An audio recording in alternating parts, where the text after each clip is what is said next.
আর আল্লাহ যেন রমজান মাসে আমরা নিজের জীবনের গুনাহগুলো ক্ষমা চেয়ে নিতে পারি। আল্লাহর নামাজ রোজা করে তাসবিহ জিকির করে আল্লাহ যেন আমরা নেকি পুরা কামাইতে পারি। এখন থেকে তৈরি হন আর রমজান মাসে খরচ করবেন, খাবেন, ভালো ঘুরবেন ফিরবেন। এখন থেকে একটা বাজেট করেন, টাকা পয়সার ব্যবস্থা করে যে রমজান মাসে ভালো মন্দ খাবেন আর রমজানটা ঠিকভাবে পালন করবেন। রমজান মাসে 3টে জিনিসের হিসাব আল্লাহ কিয়ামতের দিন নেবে না ভাই। তার মানে একটা জিনিসের হিসাব নেবে না। রমজান মাসে আপনি যখন সেহরি খাবেন, যত রকম খান আর যত খান আর জয় রকম খান, সেহরি খাওয়ার হিসাবটা আল্লাহ কিয়ামতের দিন নিবে না। এটা আল্লাহ অফার ছেড়ে দিয়েছেন উম্মতে মুহাম্মাদের জন্য। কিয়ামতের দিন কোনো প্রশ্নই করবে না, হিসাবও নেবে না। দ্বিতীয় নম্বর হিসাব নিবে না ইফতারি, যেটা দিয়ে করবেন। রোজাটা যখন ইফতারি করা হয়, ইফতারি বুঝেন তো কি ভাই? ইফতারি বুঝেন তো? রোজা খোলা তো ইফতারির সময় যখন যত খাবেন, যত রকম সামান খান, 100 রকম আর 200 রকম আর 300 রকম খান, আর যতটি খান, হিসাব আল্লাহ কিয়ামতের দিন নেবে না ভাই। কয় হলো? দুটা হলো, একটা সেহরি একটা ইফতার। এই দুটার হিসাব কিয়ামতের দিন আল্লাহ নেবে না। 3 নাম্বার একটা হিসাব আল্লাহ নেবে না, যেটা আপনি 2 ভাই 3 ভাই 4 ভাই 5 ভাই 7 ভাই 10 ভাই যত ভাই আছেন, ভাইয়ে ভাইয়ে যদি বসে এক জায়গাতে খাবেন, যখনই খান, এখন খান, যখনই খান, সকালে খান, বিকালে খান, দুপুরে খান, রাত্রে খান, যে কোনো টাইম খান, আজ খান, কাল খান, পরশু খান, যখন খান, ভাইয়ে ভাইয়ে যদি একসাথে বসে খাবেন, ওই হিসাবটা আল্লাহ কিয়ামতের দিন নেবে না ভাই। আল্লাহ এটা অফার, এটা ছেড়ে দিয়েছে।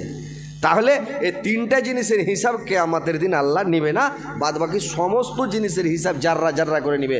আপনি আপনার মুখ দিয়ে যেটাই কথা বের হয়েছে, ইস উহ আহ যেটাই বলেছেন, যেটাই কথা মুখ দিয়ে বের হয়েছে, এটার জবাব লাগবে, হিসাব লাগবে। 2টা ফেরেশতা কম্পিউটার নিয়ে বসে আছে, রেকর্ডিং করছে ভাই, বুঝতে পারলেন? ভিডিও ক্যামেরা করছে, রেকর্ডিং করছে, নিয়ে বসে আছে। কিয়ামতের দিন জবাব লাগবে। আপনার মুখ দিয়ে যেটাই কথা বেরিয়েছে জবাব লাগবে, যেটাই খাবেন ওটাই জবাব লাগবে। মুখে গেলে আপনাকে জবাব লাগবে, এটা হালাল খেলেন না হারাম খেলেন, কী খেলেন না খেলেন, সব জবাব লাগবে। তো কথা হচ্ছে ভাই যে রমজান মাস আসছে দিকে যেন আমরা রমজানের রোজাটি ভালোভাবে রাখতে পারি, সুষ্ঠুভাবে রাখতে পারি। আল্লাহর কাছে দোয়া করতে হবে ভাই যে আল্লাহ আমাকে রোজাটি রাখতে দিও, শ্যাম পালন করতে পারি, ভালোভাবে যেন রোজা রাখতে পারি। রোজা অবস্থাতে গল্প গুজব গিল্লা বদনাম শেখায় দুর্নাম কারোর করবেন না। শ্যাম পালন করবেন, কোরআন পড়বেন, তাসবিহ পড়বেন, জিকির করবেন, ঘরে বসে থাকবেন, বাস হেফাজতে থাকবেন। নামাজের টাইমে নামাজ পড়লেন, বাড়িতে বসে থাকবেন, কোনো লোকের বদনাম শেখায় দুর্নাম করতে যাবেন না, চকে বসে থাকবেন না, আর মোবাইলে ফেসবুক দেখবেন না, আর টিভি চালু করে টিভি দেখবেন না, ইউটিউবে গান বাজনা দেখবেন না, নাঙ্গা ছবি, উলঙ্গ ছবি, খারাপ ছবি যেসেই দেখবেন না, মোবাইলে ওয়াজ দেখবেন না, নসিহত শুনবেন, কোরআন পড়া দেখবেন, এগুলো ভালো ভালো জিনিস দেখবেন, ভালো যাতে নেকি পান, সওয়াব পান। তাইলে এই যে একটা সময় আসছে আমাদের, এই সময়টাকে কাজে লাগান ভাই। আর যদি না লাগান, ভালো কাজ করবেন না, ভালো উপদেশ দিবেন না, মানুষকে ভালো কাজ করতে বলবেন না, ভালো কাজ করবেন না, তাহলে যদি গুনাহ করেন, পাপ করেন, তাহলে কিয়ামতের দিন জাহান্নামে যেতে হবে। জাহান্নাম হা করে বসে আছে আপনাদের জন্য, সারা দুনিয়ার মানুষের জন্য বসে আছে। যেরকম মানুষ আপনাদের এদিকে জাল জুড়ে না, ফাঁস জাল, মাছ মারার লেগে জাল জুড়েছি ভাই, ফাঁস জাল পানিতে লাগাই না, ফাঁস জাল মানে জাল লাগিয়ে জাহান্নাম বসে আছে। আল্লাহ কোরআনের মধ্যে বলছেন, ইন্না জাহান্নামা কানাত মিরসাদা, জাহান্নাম শিকার ধরার তাকে বসে আছে রে ভাই, ওট পাতা বসে আছে, শিকার ধরার জন্য বসে আছে। খালি শিকার ধরবার জালে কে ঢুকছে? কে নামাজ পড়ে না, কে রোজা রাখে না, কে তাসবিহ পড়ে না, কে দারু খাচ্ছে, কে মদ খাচ্ছে, কে শরাব খাচ্ছে, কে চিন্তা করছে, ডাকাতি করছে, চুরি করছে, লাফনদারি করছে, জেনা করছে, মানে কি খারাপ কাজ করছে, ও জাল জুড়ে তাক ধরে বসে আছে। কে জাহান্নামে ঢুকছে, জাহান্নামের জালে কে ফাঁসছে? আল্লাহ বলছেন, ইন্না জাহান্নামা কানাত মিরসাদা, জাহান্নাম শিকারের তাকে ওঠ পেতে বসে আছে। লিত্তাগিনা মাবাক, এটাই হচ্ছে তাদের ফিরে আসার আবাসস্থল। লাবেসিনা ফিহা আকাবা, সেখানে তারা যুগ যুগান্তর ধরে, যুগের পর যুগ জাহান্নামে পড়ে থাকবে রে ভাই। গুনাহগার পাপিষ্টি মুজরিমেরা যুগের পর যুগ যুগ যুগান্তর ধরে লাভে সিনা ফিহা কাবা। জাহান্নামে কোনোদিন রাত লাগবে না, সকাল হবে না, বিকাল হবে না, ঠান্ডা কাল আসবে না, গরমকাল আসবে না, হেমন্তকাল আসবে না, গ্রীষ্মকাল আসবে না, বসন্তকাল আসবে না। সেটা হচ্ছে মানে কি হামেশা হামেশার জন্য একই রকম একবারে লাভে সিনা ফিহা কাবা। সেটা যুগ যুগান্তর ধরে মানুষ জাহান্নামে পুড়তে থাকবে রে ভাই। লায়া যকুনা ফিহা বারদাও ওয়ালা সারাবা। আর সেখানে তারা ঠান্ডা পানি পাবে না এবং কোনো ঠান্ডার স্বাদও পাবে না, কোনো পানিও পাবে না এবং ঠান্ডা জিনিসের স্বাদ পাবে না। জাহান্নামে কোনো ঠান্ডা জিনিসের বংশ থাকবে না।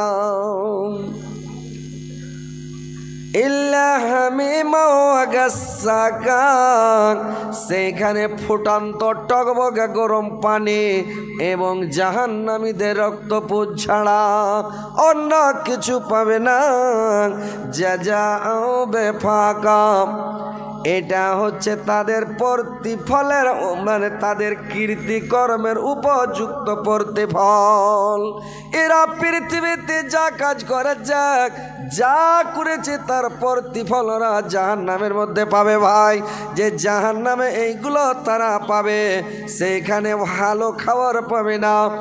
জাহান্নামীরা যখন জাহান্নামে যাবে, তো জাহান্নামে যখন ফেলে দেওয়া হবে, জাহান্নামে নিক্ষেপ করা হবে, তো জাহান্নামে যখন ফেলে দেওয়া হবে রে ভাই, তো মানুষ জাহান্নামে পড়ার পরে খালি খাওয়ার জন্য খালি ছোটাছুটি দৌড়াদৌড়ি করবে।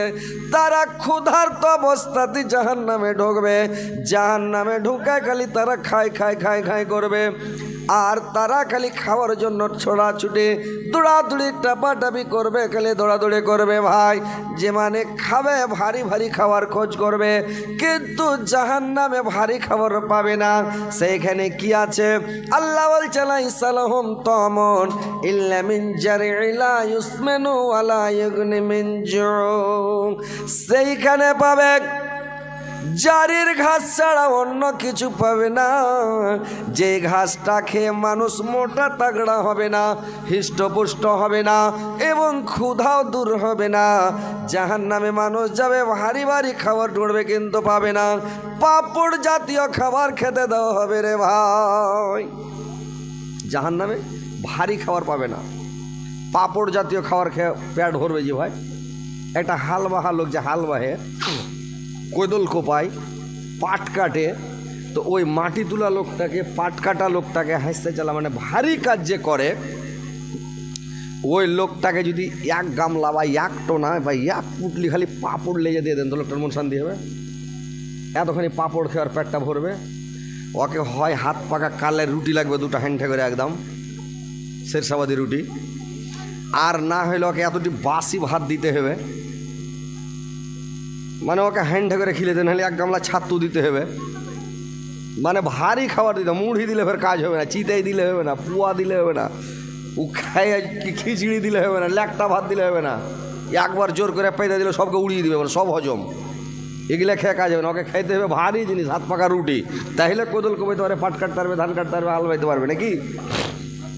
তো জাহান্নামীকে পাপড় জাতীয় খেতে দেওয়া হবে কি? লাইসা লাহুম তামুন ইল্লা মিন জানি, জারির ঘাস দেওয়া হবে খেতে। আল্লাহ কোরআনে বলছে ভাই, জারির ঘাস খেতে দেওয়া হবে। সারাদিন খেলেও জাহান্নামীর পেট ভরবে না। আর জাহান্নামের মানুষগুলো এখনকার মানুষের মতন নয় রে ভাই। জাহান্নামীর মানুষগুলো একেবারে তাগড়া, এমন বডিওয়ালা হবে, এমন তাগড়া হবে, ওর এক একটা দাঁত গালা হবে উহুদ পাহাড়ের সমান। ওর চামড়াটা মোটা হবে 42 গজ মোটা রে ভাই। তো 42 গজ মোটা যদি চামড়াটা হয়, 42 গজ মোটা চামড়া হয়, দাঁত যদি একটা উহুদ পাহাড়ের সমান হয়, তো লোকটা তাগড়া কতখানি হবে? হাদিসে পাওয়া যায় জাংখানটা মোটা হবে বাইজা পাহাড়ের সমান। একটা পাহাড় আছে সৌদি আরবে, কি বল, বাইজা পাহাড়, বিশাল বড় পাহাড়, ওরকম পাহাড়ের সমান আর জাংখানটাই মোটা হবে। और এই ঘাড় থেকে এই ঘাড় আসতে যতই চলনেওয়ালা লোক হোক ওকে 100 বছর লাগবে খালি ঘাড় খান টপকে। এত তাগড়া উঁচা হবে, জিভাটা 2 কোষ লম্বা হবে, মাটিতে লেথে দেবে জিভাটা, না মাটিতে লেথে দেবে, এত তাগড়া ভয়ঙ্কর তাগড়া